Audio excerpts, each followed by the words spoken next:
Hey, Kelsey. I heard you bought a new house. Apparently it's detached, too. Get you, Missy. Hi, Sally. It's been a while. That's right. It is detached, but it's nothing too fancy, really. It's not like it's new or anything. I heard it's huge, though. I'm so pleased for you. Sounds to me like you're all set to live the good life. I'm actually a little jealous. Not at all. It was old and run down, so we got it way cheaper than the market price. It might look okay from the outside, but believe me, we had our work cut out with the renovations and repairs. I wouldn't go as far as calling it huge, though it is a lot more spacious than the old one. You know how much bigger they build them in the countryside? But you renovated it, right? I bet it looks like a palace now. Renovating your own house seems to be all the rage lately. Just the other week, I heard about my friend's friend reforming his whole house. I've seen TV shows about it too. Just yesterday afternoon, I was watching one called Peeps Designs. Everyone's doing it. Well, I guess you're not wrong. You do hear about it a lot now. Anyway, enough beating around the bush. Are you gonna tell me or what? When's the big day? When are you moving in? When? Next month. That's really soon. I wish you'd have told me earlier. I am your mother-in-law, you know. I did plan on telling you sooner. I've just been busy with all sorts of things, that's all. Sorry I kept you out of the loop all this time. That lazy son of mine almost never gets in touch with me, you know. I get the feeling that if I didn't text and call him, we'd never speak. I sometimes wonder if he still holds what happened between us. in the past against me. Do you by any chance mean that time you and his dad stole the money from his scholarship when he was in college? Oh, you know about that? Come on, dear. Stole is a bit drastic. Yeah, I know. I don't think it's drastic at all. I heard all about how you gambled away his entire scholarship fund on the slots at the casino. Oopsies. Weren't we just the naughtiest? Not just the casino either. My husband used his fair share on horse racing. He had to work 2 jobs while studying for a master's in biochemistry because of what you guys did. He told me it was the hardest period of his life. He literally had no free time and was getting by on cup noodles, 3 hours of sleep a night, and ungodly amounts of coffee. As if that wasn't bad enough on its own, he said your dad took most of his wages too. We were going through a really difficult patch back then. Without Anthony's help, we would have never been able to keep up with the absurd repayments on our debts. Can you believe it's even legal for them to make us pay that much? I know it can't have been very easy for my son, but, well, whatever. It's ancient history now. What is family for if not helping each other out in a pinch? Oh, I don't know. Maybe not getting them into pinches in the first place? Besides, Anthony ended up being the one responsible for the repayments on the scholarship money you stole. Not only that, but he had to bear all the burden by himself, and was threatened with expulsion from college if he didn't keep with them up. Is all of this true? Yup, sure is. What of it? Are you surprised? It was his scholarship. Obviously, he was going to be the one who paid it back. And of course, there would be consequences if he...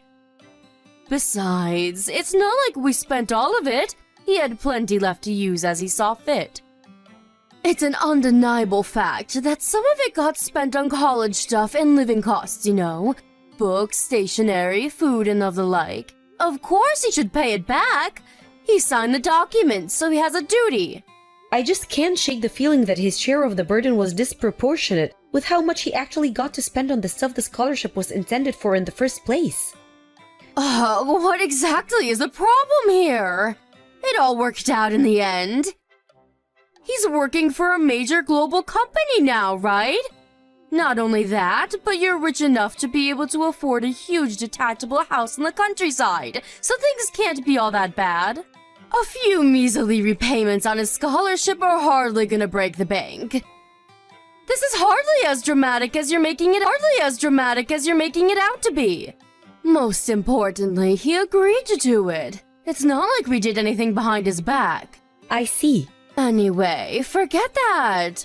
This is old news, and we have much more important matters to discuss. Which reminds me, there was something I wanted to talk to you about.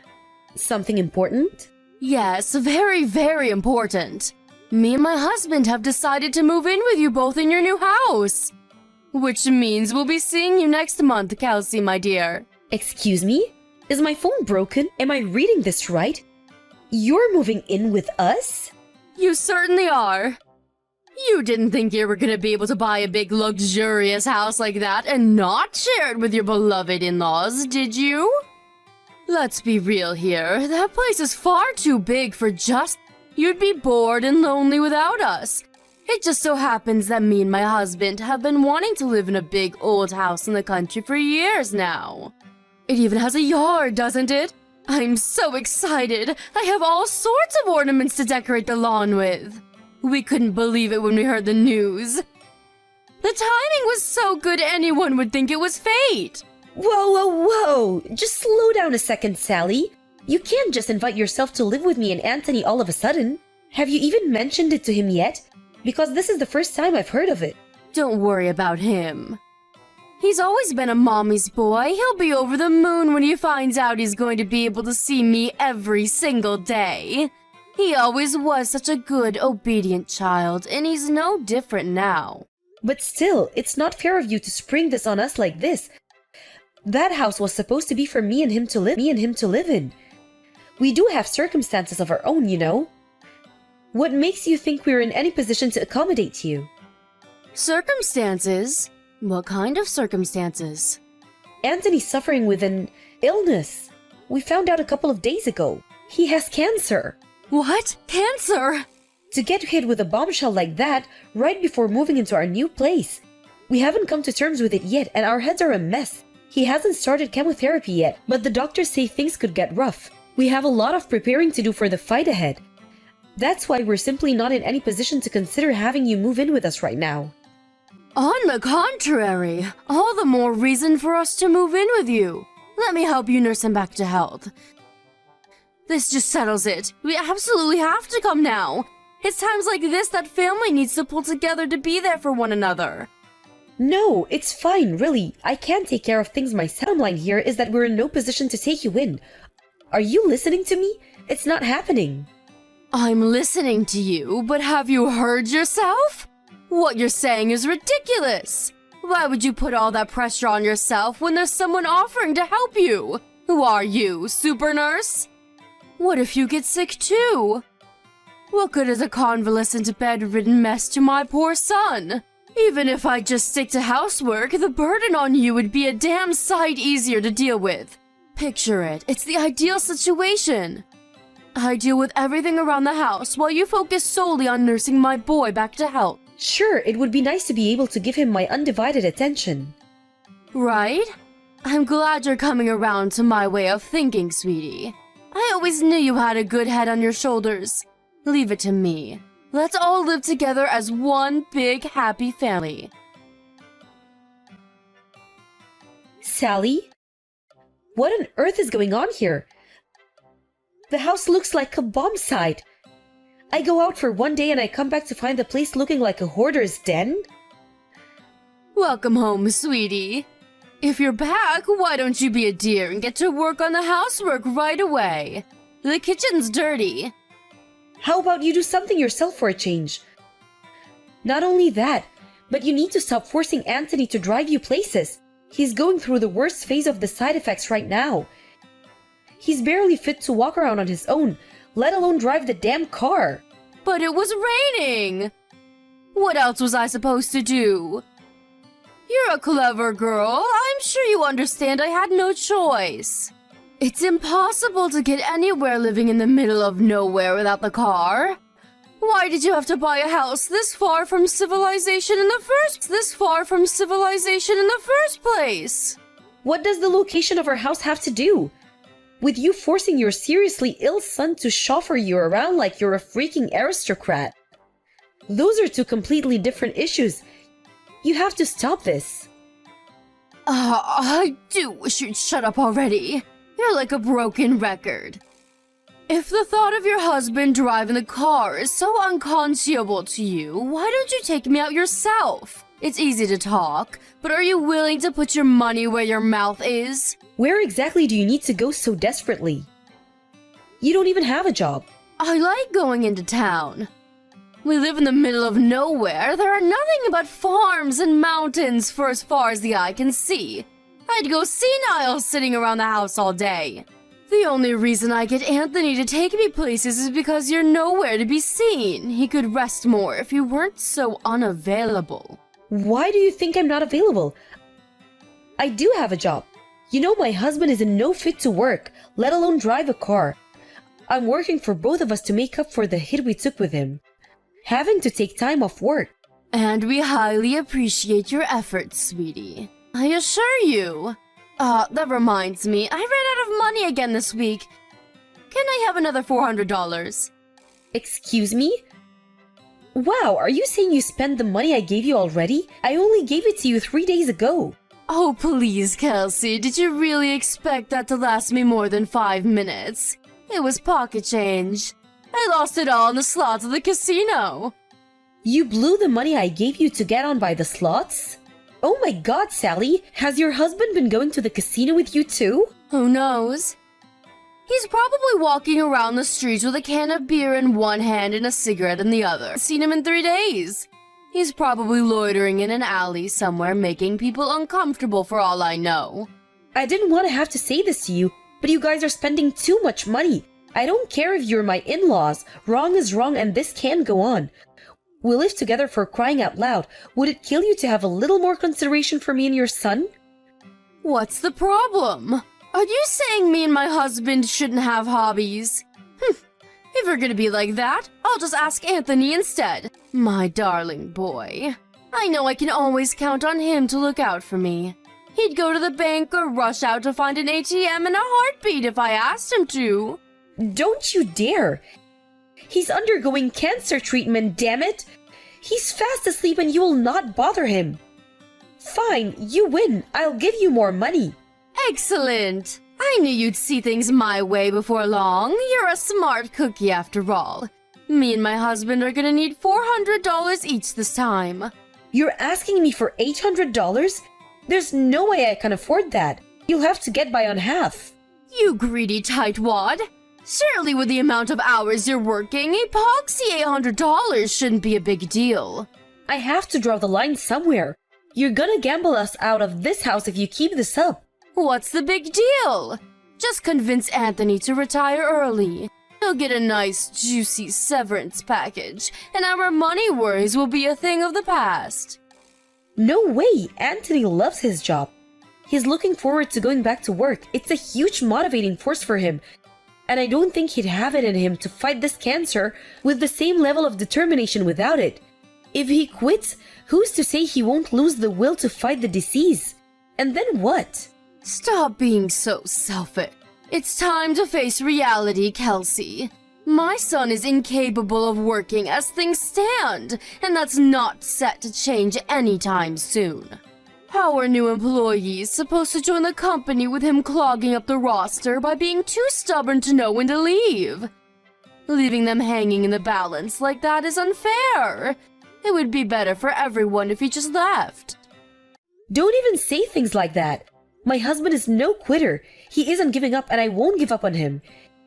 He will absolutely go back to work. I've never been more sure of anything in my life. Oh, to be young. One day, when you grow up, you'll realize blind faith never gets you anywhere. It's time to stop being so naive and childish and accept the harsh realities of life. Kelsey, I'm going for a few drinkies with the girls before I come home this evening. I won't be needing any supper. I see. In that case, I won't be able to come and pick you up. Please make your own way back in a taxi or get a lift from a friend. Huh? Are you joking? It's your day off work today! Are you telling me you'd rather laze around on your butt eating potato chips than give your elderly mother a lift home? I'm busy. Anthony's funeral might be out of the way now, but I still have tons of stuff to take care of. Ah, yes, the funeral. I was blown away by how big the turnout was. I had no idea he was loved and respected by so many people. He was always so shy and introverted. It's hard to imagine him having that many friends. Everyone loved Anthony because of how kind he was. He was a good man who would do anything for anyone. Yes, my Anthony was 1 in a million. It's just a shame he left us so young. Right. Anyway, the funeral's over now. So we really should get around to dealing with his belongings. Most of them are going to have to go in the trash, of course. Why? What's the rush? Can't we at least wait until it doesn't all feel so raw? He's barely been in the ground 5 minutes and you're talking about tossing his things in the trash? Why wait? It's going to happen eventually, so we may as well do it now. We need to clear out the room he spent his final weeks laid up in bed in. I want to turn it into my own personal hobby parlor. We're not clearing out his things. Why not? It's not like we're gonna use them anymore. Besides, this is not your decision to make. I make the rules from now on. Me and you are strangers now, and strangers aren't welcome in my home. Wow, what's that supposed to mean? It's exactly what it sounds like. Without my son here, you're nothing more than a stranger, no different to someone I'd pass by on the street. Are you trying to kick me out of the house? Bingo! I knew you'd get it eventually. Well done, sweetie. Think about it. Me and you aren't related by blood. I tolerated you when my son was around for his sake, but there's no reason for us to carry on living together now. This house rightfully belongs to me and my husband as a memento of my son. You're trespassing, so get out. Wow, so that's what you really think of me, huh? I see. You know what? You're right. Strangers don't have any right to live in other people's house. I'll make the necessary moving preparations immediately. I'm so pleased you didn't make this any harder than it needs to be. Make it quick. Understood. I agree. The quicker we get this over with, the better. Okay, that settles in. I want you and your husband out of this house by tomorrow. Excuse me? Me and my husband leave? What are you talking about? You know, dear, anyone would think you're trying to get rid of us. The only one leaving this house is you. That's where you're wrong. You and your husband are the ones who'll be leaving. I've never heard anything more preposterous in my life. Are you trying to make me die of laughter? My son bought this house. It's only natural that it goes to his parents. Are you just trying to get a rise out of me? Or do you actually believe that? I was Anthony's wife, which means I'm first in line to inherit his assets. I'm the owner of this house. I want you to know that I had no intention of doing this before you tried booting me out. But you forced my hand. I want you and your husband gone by tomorrow evening, and that's final. How could you? My son would be turning in his grave if he could hear you right now. He'd never allow this. He's the one who let us live here in the first place. Well, Anthony's gone. Which means I no longer have to tolerate your selfish shenanigans or walk on eggshells around you for fear of causing a big row. From now on, when it comes to anything to do with this house, my word is law, and you will do what I say. Why, you impertinent little upstart. You think you have the right to tell me what to do? I'm your mother-in-law. Show some respect. If you get cocky with me, it'll be the last thing you do. I promise you that. It'll be the last thing you do. I promise you that, little girl. You might not have realized this before because of how much I was holding back for Anthony's sake, but me and him are completely different. I have no intention of blindly obeying the irrational commands of a selfish, domineering control freak with delusions of grandeur. You have no authority over me, Sally. But you did everything I told you up until now. Why are you... I was so obedient all this time was for my husband's sake. He was in a bad enough way as it was with the cancer and the chemotherapy. The last thing he needed was me and you at each other's throats all the time. He was bedridden for crying out loud. Think about that. How would you feel if you were gravely ill and surrounded by an atmosphere of conflict and hatred 24/7? I wasn't obeying you. I was merely tolerating you.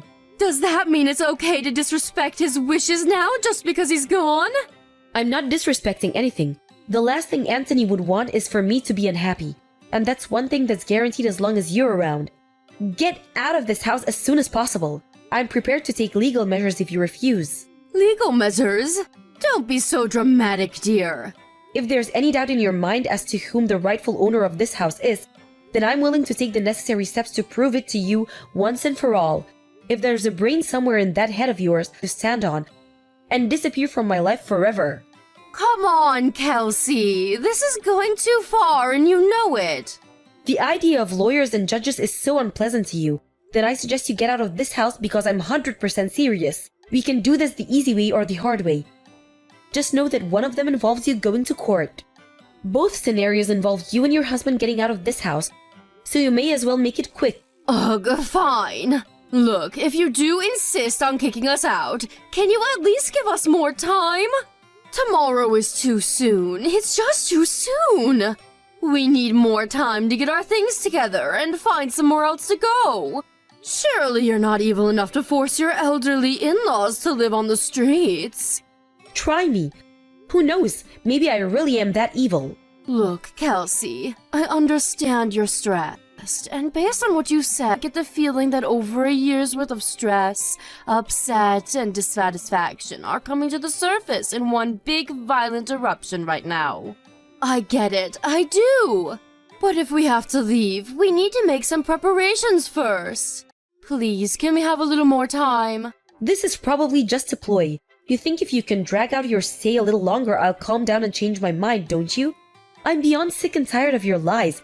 I was opposed to you moving in with us in the first place, but you sweet-talked me by promising to help with housework and looking after Anthony. That help never materialized, did it? To the contrary, you used the two of us as your personal slaves, butlers, and chauffeurs, paying no mind whatsoever to the fact that your own son was terminally ill. To think you actually forced your son, who was barely capable of walking, to drive you to your friend's house so you could eat cakes and drink coffee with your friends three times in the same week?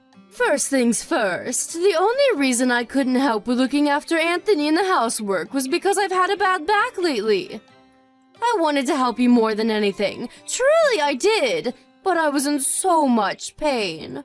You were well enough to gamble on the slots at the casino all day. You should have been more than capable of lending us a helping hand every now and then.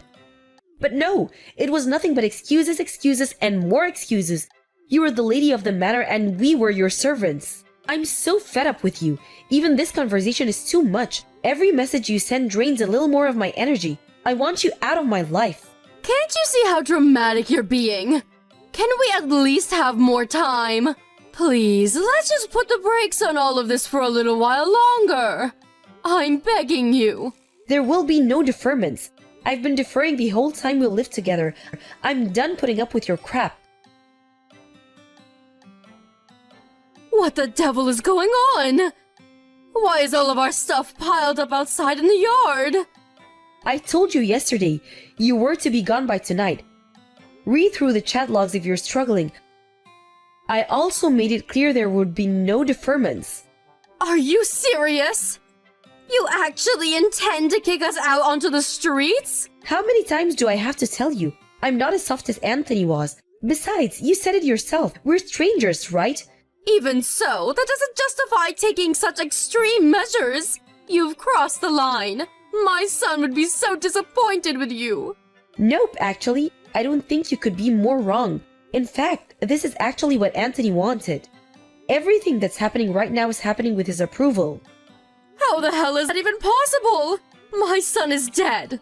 He told me before he passed, of course. He apologized for the inhuman amounts of stress I had to endure as a result letting you two move in with us. He broke down and apologized profusely in floods of tears. Then he told me that he wanted me to cut all ties with you once he was gone. Wait, what? There's no way my darling boy would ever say such a thing about his own mother. To the contrary, he made it very clear. There's no doubt about it. He was racked with guilt and regret over letting you live with us and wanted to make up for it at all costs, which he still could. He even put it into writing. He must have known you wouldn't believe me and would try pulling every trick in the book to escape your fate. No way. How could he do this? That boy used to do whatever I told him to. Tell me, Sally, why do you think he did whatever you told you? Why do you think he went along with your absurd demands? Why do you think he tolerated your god-awful behavior for so long?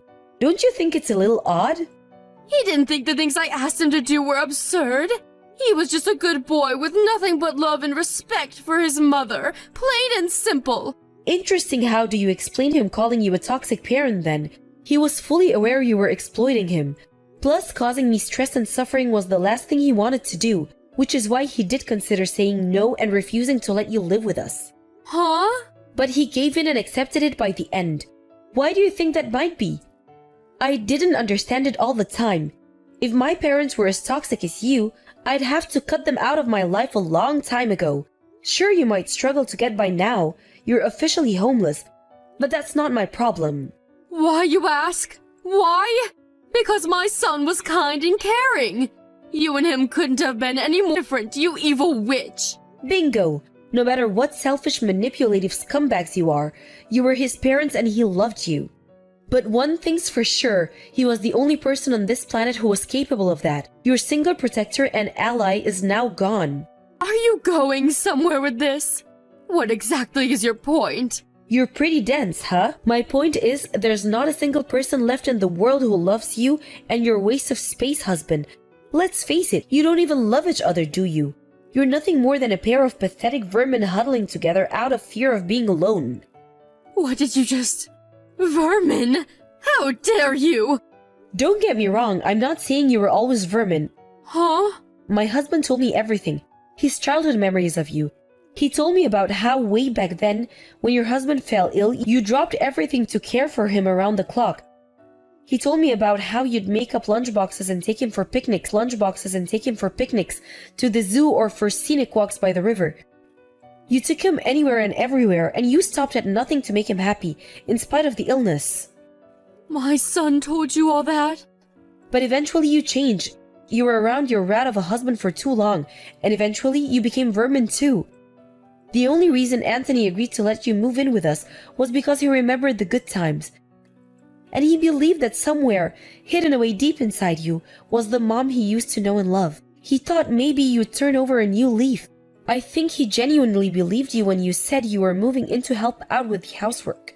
And with looking after him, he accepted you with a heart full of hope. Hope? But that hope was smashed into tiny little pieces. You betrayed your son. I betrayed him?